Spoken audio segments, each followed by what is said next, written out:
Here's the Subaru Outback. Let's go ahead and get started. Open up the driver's side door.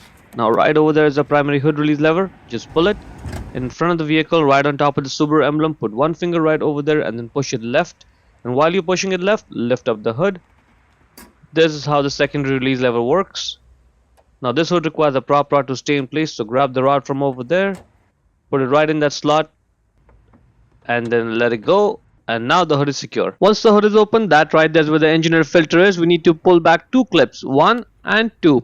Now we need to lift up this cover and get it out of the way. So lift it up. There are 3 tabs which are in place which need to come out of the slots. 1, 2, and the third one in the middle you can't see. So lift up the cover and then push it to the back of the car. Lift it up as much as you can, and then push it back. See, there are 3 slots, 1 and 2, and the third one in the corner there, right over there. Yes, good. Now lift it up, push it back, get the filter out, and out it comes. The front side, the bottom side is the dirty side. The dirt gets trapped over there, and then clean air from the back, the top side, goes into the engine. Check the link in the description to buy the new one from Amazon for yourself. And now let's go ahead and put the filter back in. And when you do so, the cover needs to be clear of all the tabs and the slots there. Otherwise there won't be enough gap for you to slide this filter in. Right, get the cover out of the way, put the filter back in, make sure it sits in properly. That is looking good. Now this is where you have to be patient, because putting this cover back in is going to take you a few seconds.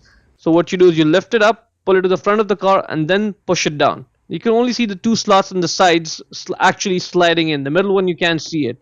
So let's just focus on this one. See how I get it in place. And while it's over there, it's not going in. And it's going to take a few seconds of wiggling around before it does drop in there.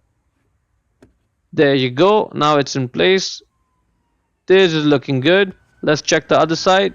This is good as well. And now at this point you can easily just put those 2 sides together, put the metal clips on and press them down to secure it, and that's good. To close the hood, first push on it, get the rod out of that slot, put it back in its place, lower the hood and slam it shut. Hope you found it useful. Before we go, let me give a quick shout out to Naya Motors Inc. for letting us use the car today to film the videos. They are a used car dealer here in Ottawa, Canada. Check out the link in the description for their entire inventory.